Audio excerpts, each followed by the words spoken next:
ये हुआ second module का पहला चैप्टर।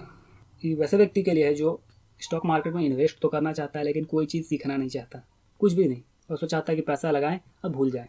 तो उसका सबसे अच्छा है कि वो इंडेक्स में इन्वेस्ट करे। इंडेक्स कहने का मतलब है सेंसेक्स और निफ्टी। मैं कोई दूसरा इंडेक्स के बारे में नहीं बात कर रहा हूँ, मैं बात कर रहा हूँ सेंसेक्स और निफ्टी बस। और भी बहुत सारे इंडेक्स है लेकिन मैं बस सेंसेक्स और निफ्टी का बात कर रहा हूँ। और दोनों क्या है वो मैं थोड़ी देर में बताता हूँ। ये बेसिकली सेंसेक्स से 30 सबसे बड़ा जो कंपनी है उसका क्यूमुलेटिव निकाल के एक वैल्यू निकाला गया है। लेकिन जो देश का 30 सबसे बड़ा कंपनी है वो किस तरीके से परफॉर्म करेगा वो यहाँ सेंसेक्स में रिफ्लेक्ट होगा। अगर ओवरऑल रिटर्न का बात करें तो इसका रिटर्न था लगभग 16 से 17%, जैसा मैंने पीछे ही बताया। अब बात करते हैं कि आपका पैसा कभी डूब सकता है इसमें या नहीं। सबसे पहला यही बेसिक रहता है जानना कि पैसा डूबेगा या नहीं। अब हम बात करते हैं वर्स्ट कंडीशन। मान लेते हैं कि वर्ल्ड वार हो जाता है या कुछ ऐसा वॉर हो जाता है जो बहुत ड्रास्टिक, बहुत ख़राब होता है। उस कंडीशन में हो सकता है कि आपका पैसा जीरो हो जाए। उस केस में आप एक ही चीज़ कर सकते हैं कि आप चावल का बोरा घर में सजा कर रखिए, क्योंकि उसमें जो आप पैसा रखे होंगे बैंक में वो भी कोई काम का होगा नहीं। नॉर्मल सा कंडीशन में बैंक भी कोलैप्स हो चुका होगा उस कंडीशन में। तो वैसा कंडीशन अगर हो जाता है तो आपका पैसा वैसे भी खत्म हो जाएगा, आप कुछ कर नहीं सकते, तो आप चावल रखिए, आपके लिए बढ़िया होगा। खैर मजाक करें। बेसिक कहने का मतलब ये है कि इसका रिटर्न 16 से 17% आपको मिलेगा। और जहाँ तक बात है पैसा डूबने का, तो आपने देश का सबसे बड़ा 30 कंपनी में पैसा लगाया, या निफ्टी में 50 कंपनी है, 30 कंपनी दोनों में सेम है, 20 कंपनी बस ऐड हो गया निफ्टी में। आपको ये दोनों वर्ड क्या नहीं समझ में आ रहा तो मैं थोड़ा देर में बताऊंगा आपकी कि वर्ड क्या है। पैसा डूबने का जहाँ तक बात है, मान लेते हैं कि 30 कंपनी में कोई एक कंपनी खराब करने लगता है, तो क्या किया जाता है, उस एक कंपनी को निकाल दिया जाता है और जो 31वां कंपनी उसको ऐड कर दिया जाता है। तो इससे होगा ये कि आपका पैसा कभी डूबेगा नहीं, जीरो कभी नहीं होगा, वो हमेशा अप ट्रेंड में ही रहेगा। क्योंकि हम लोग का एवरेज एज है 27 साल, इंडियन का एवरेज एज है 27 साल, नॉर्मल सा बात है। तो 27 साल का आदमी अगर काम करेगा, कितना खराब काम करेगा, तो 6-7% से तो ग्रो करा ही देगा देश को। 6-7% से देश ग्रो कर रहा है, इन्फ्लेशन है 6%, दोनों को जोड़ दो कितना होगा, 12% हुआ। तो जो 12% हुआ वो हुआ एक्चुअल जीडीपी। कहने का मतलब nominal GDP is equals to real GDP plus inflation होता है, फॉर्मूला होता है नॉर्मल। तो nominal GDP is equals to real GDP कितना है, 6% से ग्रो कर रहा है, 27 साल के हम लोग हैं। दूसरा इन्फ्लेशन है 6%, तो 12% से ग्रो कर रहा है। तो जो 12% से देश ग्रो कर रहा है तो वो रिफ्लेक्ट होगा वहाँ पे सेंसेक्स पे 12%, समझ में आया? इसीलिए आपको 17% ग्रोथ दिख रहा होगा सेंसेक्स में, लेकिन 8-9% तो ग्रोथ बस सेंसेक्स का इन्फ्लेशन की वजह से है, बाकी जो 9-10% से ग्रो किया अपना कंट्री, समझ में आया? अब इसमें एक केच है। केच क्या है कि मान लेते हैं कि अभी कोई 50,000 में अपना सारा पैसा इन्वेस्ट कर देता है और सोचता है कि मेरा पैसा बढ़ेगा, लेकिन एक्चुअली में उसका पैसा में भी घट जाए, क्योंकि अभी बहुत हाइप हुआ है मार्केट। तो उसको क्या करना चाहिए, थोड़ा सा बस उसको दिमाग लगाना है, मैथमेटिकल दिमाग लगाना है। एक वर्ड होता है PE, price to earning. Price to earning कहने का मतलब आपको समझ में तो नहीं आएगा, बस एक बता देते हैं कि आपको वैल्यू कहाँ मिल जाएगा, वो मैं डिस्क्रिप्शन में दे दूंगा, आप देख लीजिएगा। वो वैल्यू एवरेज 20 के आसपास रहता है, अभी वो 40 के आसपास है। मार्केट अगर 50,000 अभी है तो उसका वैल्यू 40 के आसपास है।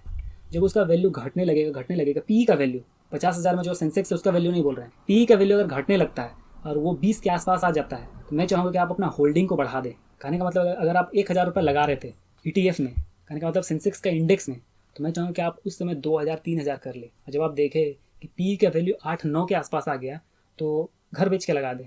बस एक मजाक था, लेकिन वो ये कंडीशन है कि उससे नीचे मार्केट नहीं जा सकता है जब पी का वैल्यू 8-9 के आसपास हो जाए।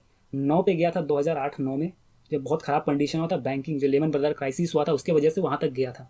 समझ में आया? पी के वैल्यू देख के इन्वेस्टमेंट करना है। अगर पी के वैल्यू 40 है इसका मतलब ये नहीं कि इन्वेस्टमेंट नहीं करना है, कंटिन्यूस आप अपना 1,000 रुपये कंटिन्यूस डालते रहें और इन्वेस्टेड रहें, हमेशा इन्वेस्टेड रहे। ऐसा नहीं कि वो हाई है तो उसमें निकाल दे पैसा, वो गलती कभी नहीं करना है। इन्वेस्टमेंट का बेसिक मतलब यही है कि आपको कंटिन्यूस लंबे समय तक कंपाउंडिंग में, जो मैंने बोला कि इन्वेस्टेड रहना है। अब बात करते हैं कि सेंसेक्स और निफ्टी होता क्या है।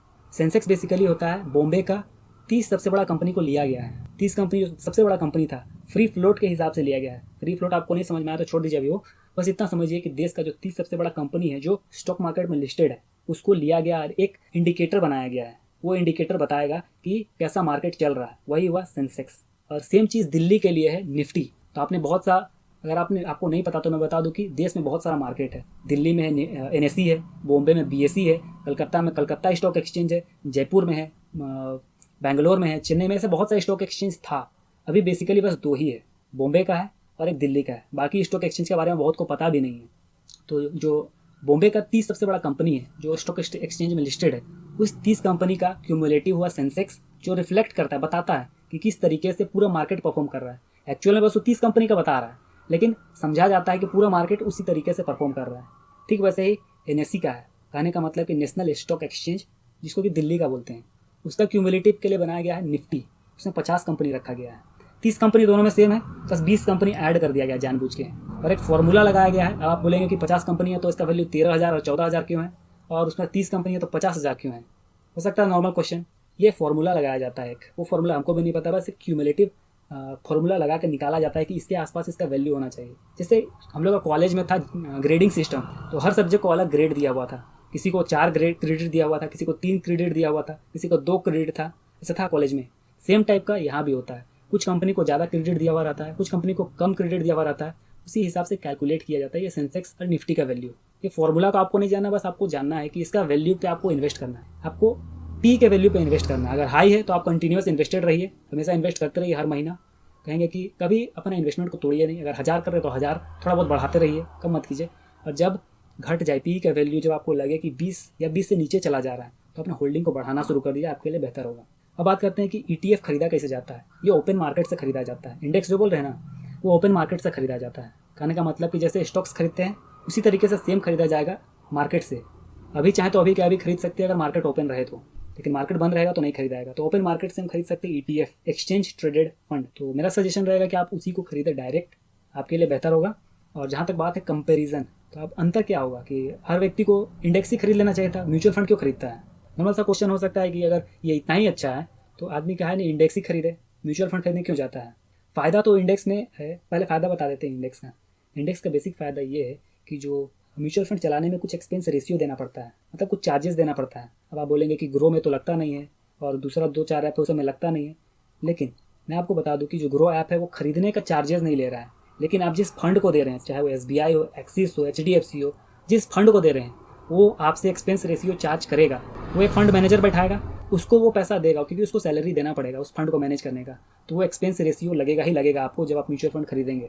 तो ये हर कंपनी का वैरी करता है, मैक्सिमम ये 2.5% है। तो अगर आप म्यूचुअल फंड खरीदते हैं तो आपको लगभग 1 से लेकर 2.5% तक इंटरेस्ट पे करना पड़ सकता है, हर साल होता है ये। वही अगर आप इंडेक्स खरीदते हैं तो इसका होता है 0.05, कहाँ वो 1% है, कहाँ ये 0.05। कहने का मतलब कोई कंपैरिजन ही नहीं है एक्सपेंस रेशियो में। तो यहाँ एक अच्छा आपको बेनिफिट मिलता है, एक्सपेंस रेशियो आपका बच जाता है। जहाँ तक बात है इंडेक्स को बीट करने का, तो ऐसा देखा जाता है कि 100 में से लगभग 70 to 80% जो भी फंड है, जो भी फंड चला रहे हैं, वो मार्केट को बीट नहीं कर पाता है। मतलब जो सेंसेक्स है उसको मार्केट को बीट नहीं कर पाता है। अगर सेंसेक्स 12% रिटर्न दे रहा है ना, तो जो भी फंड हाउस है म्यूचुअल फंड का, वो लगभग उसी के आसपास रिटर्न देगा, 11-13 इसी तरीके से। 80% तो उससे कम ही देता है। तो आपका 80% अगर मान लेते हैं 11% दे रहा है, आप उस 80% में अगर आप इन्वेस्ट किए हैं तो एक तो 11% आपको रिटर्न मिला, प्लस एक्सपेंस रेशियो में 1% और काट लिया गया, मतलब 10% मिला। वही अगर आप डायरेक्ट इंडेक्स में इन्वेस्ट किए होते तो आपको 12% मिलता, और एक्सपेंस रेशियो कुछ था नहीं, 0.05 था, तो आपको यहाँ बेनिफिट मिलता है। दूसरा बेनिफिट ये है कि आपको डिपेंड नहीं होना होगा दूसरे पे। कहने का मतलब कि एक फंड मैनेजर पे आपको डिपेंड होना पड़ेगा कि वो फंड मैनेजर कैसा है। अगर ख़राब निकल गया तो आपका पैसा डूब जाएगा। और आपको इंडेक्स में ये चीज़ नहीं है, आपको बस 30 कंपनी है, उसमें आप पैसा 1000 दिए तो उसी रेशियो में, जिस रेशियो में कंपनी का वैल्यूएशन किया गया है, सब में डाल दिया जाएगा पैसा। कोई दिमाग नहीं लगाना, बस जैसे कंपनी ग्रो करेगा, देश का 30 सबसे बड़ा या 50 सबसे बड़ा, उसी हिसाब से मेरा जो वैल्यू इन्वेस्ट किए वही बढ़ने लगेगा। तो ये सब कुछ फ़ायदा है। अब नुकसान क्या क्या है, ऐसा तो है नहीं कि ये इसका बस फ़ायदा ही होगा, नुकसान तो होगा ही। अब नुकसान मैं एक ही पॉइंट बोल सकता हूँ कि इसका जो बेसिक नुकसान है वो होगा। अगर मान लेते हैं कि अगर कोई एक अच्छा फंड मैनेजर है, वो रिटर्न दे सकता है 15 से 20% के आसपास, तो वहाँ पे आपको नेगेटिवली इम्पैक्ट कर सकता है। ये कहने का मतलब कि मान लेते हैं कि सेंसेक्स रिटर्न देता है 11-12%, मान लेते हैं 15% देता है, चलिए ठीक है 15% रिटर्न दिया, और आप किसी ऐसे फंड में इन्वेस्ट किए हैं जो 20% प्लस रिटर्न दे रहा है, 21% के आसपास रिटर्न दे रहा है, तो अगर वो 2% भी चार्ज कर रहा है आपसे एक्सपेंस रेशियो, तो फिर भी वो इंडेक्स को काफ़ी मार्जिन से बीट कर रहा है। 4% बहुत बड़ा मार्जिन होता है। 1% में मैंने बताया था कि कैसे 9 लाख का अंतर हो गया था, पीछे केस में मैंने कंपाउंडिंग में बताया था, तो कैसे 4% में तो आप समझ सकते हैं कि बहुत ज़्यादा अंतर हो जाएगा।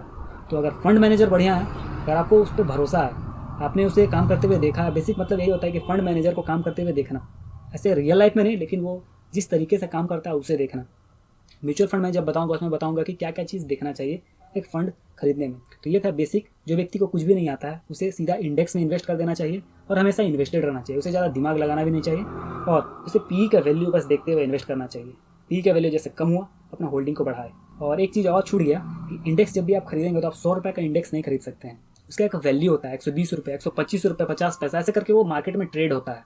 तो उसका वैल्यू जितना रहेगा उसके हिसाब से आप खरीद सकते हैं। वो 1000 भी हो सकता है, वो 500 भी हो सकता है, वो 10,000 भी हो सकता है। तो उस फंड जो फंड चला रहा है इंडेक्स फंड, उस पर डिपेंड करता है कि वो कितना वैल्यू पे बेच रहा है। लगाएगा पैसा वही, लेकिन उसका एक इंडिकेटर जो बनाया है खुद से कैलकुलेट करके, वो वेरी कर सकता है अलग अलग का। तो यहाँ पे समझ में आ गया होगा आपको कि जो व्यक्ति को कुछ भी नहीं आता उसे क्या करना चाहिए, उसका अप्रोच क्या होना चाहिए स्टॉक मार्केट की तरफ, ताकि उसका पैसा डूबे भी नहीं और आराम से उसको रिटर्न मिलता रहे। क्योंकि जितना फंड हाउस होता है वो कंपेयर करता है सीधा सेंसेक्स से ही, तो कहीं नहीं सेंसेक्स को ही खरीद लिया जाए। अब आप में से कुछ लोग होंगे जो बोल रहे होंगे कि क्यों ना कुछ सेक्टर का इंडेक्स खरीदा जाए, जैसे फार्मा सेक्टर हुआ, ऑटो सेक्टर हुआ, ये सब हो सकता है। वो आप में से बहुत से लोग होंगे जो सोच रहे होंगे कि क्यों ना किसी एक सेक्टर को ही खरीद लिया जाए। लेकिन जहाँ तक एक सेक्टर का बात है तो मैं आपको बता दूं कि हो सकता है कि कभी कोई सेक्टर चले, कभी फार्मा चले, कभी ऑटो चले, कभी कोई और सेक्टर चले। तो हो सकता है कि आपने जिस सेक्टर में इन्वेस्ट किया हो मे भी वो 10 साल तक के लिए चले ही नहीं, पीपल उसमें इंटरेस्ट दिखाए नहीं और वो उस पर कोई खरीदारी ही ना हो, तो आपका पैसा स्टेगनेट हो जाएगा। डूबेगा नहीं मैं मानता हूँ, लेकिन स्टेगनेट हो जाएगा, ग्रोथ उसका नहीं होगा। तो इससे बेहतर होगा कि आप सेंसेक्स में लगाएं। उसमें बहुत सा डाइवर्सिफाइड वो एक पोर्टफोलियो है जहाँ बहुत तरह की कंपनियाँ हैं, वो गैस की भी है, वो बैंकिंग का है, वहाँ और भी बहुत तरह की कंपनी है, FMCG का है, ऑटो का है, फार्मा का है। तो अगर जो सबसे बड़ा कंपनी वो अगर चलने लगता है तो उसको वो छोटा का साथ में लेके चलता है, तो आपका पैसा हमेशा ग्रोथ स्टेज में रहेगा और डूबेगा नहीं। और जहाँ तक बात है बड़े फंड मैनेजर का, जो बोलते हैं कि आपको जिस व्यक्ति को कुछ नहीं आता, जो नो नथिंग इन्वेस्टर है, जो सीखना भी नहीं चाहता, तो आप वॉरेन बफेट का ही स्पीच सुने होंगे या आप पीटर लिंच का, तो आप देखे होंगे कि जिस व्यक्ति को कुछ भी नहीं आता उसे डायरेक्ट इंडेक्स में इन्वेस्ट करना चाहिए। और बहुत से लोग होंगे जो बोल रहे होंगे कि इंडेक्स इंडिया में नहीं चलता, तो आप प्रैक्टिकल इसको करके देख ले कि इंडेक्स कैसे नहीं चलता। ऐसा हो गया कि जैसे एक तरह से ये हो गया कि ऑक्सीजन लेना वेस्टर्न वर्ल्ड में चलता है, इंडियन में नहीं चलेगा, कुछ इसी टाइप का हो जाएगा। तो नॉर्मल सा बात है कि इंडिया ग्रोथ स्टोरी होने वाला है कुछ दिन में। अभी ग्रोथ ट्रेंड चल रहा है इंडिया में, जब इंडिया ग्रो करेगा सेंसेक्स ग्रो करेगा, तो नॉर्मल सा बात है कि आपका पैसा ग्रो करेगा अगर आप इंडेक्स खरीदते हैं। तो होप मैंने आपको समझा दिया होगा कि जो व्यक्ति को कुछ भी नहीं आता उसे क्या करना चाहिए। अगर आपको कोई क्वेश्चन है तो आप पूछ सकते हैं। मतलब पी का वैल्यू जब कम होगा उस समय होल्ड करना है अपना जो शेयर है उसको। कहने का मतलब है कि अगर आप इंडेक्स खरीदे हैं तो पी का वैल्यू चाहे कितनों चले जाए ऊपर, आप हमेशा इन्वेस्टेड रहिए, कंटिन्यूस महीना महीना इन्वेस्टमेंट करते रहिए। 1000 कर रहे थे तो कंटिन्यूस 1000 करते रहिए। थोड़ा बहुत अप डाउन हो सकता है, क्या कि इंडेक्स एक स्पेसिफिक अमाउंट पे मिलता है, 120 रुपये, 125 रुपये ऐसे मिलता है। तो आप 10 तो खरीद लिए, 11 तो खरीद लिए, तो आप 1000 रुपये, 1200 रुपये कंटिन्यूस हर महीना इन्वेस्ट करते रहिए। पी का वैल्यू को उसमें मत देखिए। पी का वैल्यू 50 रहे, 100 रुपये, 100 रहे, कोई फर्क नहीं पड़ता है। जब आप देखिए कि पी का वैल्यू घटने लगे और उसका वैल्यू 25 से अंडर आ जाए, 25 से जैसे अंडर आ जाए तो आप अपना होल्डिंग को बढ़ा दीजिए। जैसे 1000 रुपये पहले इन्वेस्ट कर रहे थे, जब पी का वैल्यू था 30 पे, 35 पे, 40 पे, जैसे अभी 50,000 पे है सेंसेक्स, तो 40 पे लगभग है, 40-45 के आसपास है। हम देखे नहीं है, देख के बता देंगे अगर बोलिएगा तो।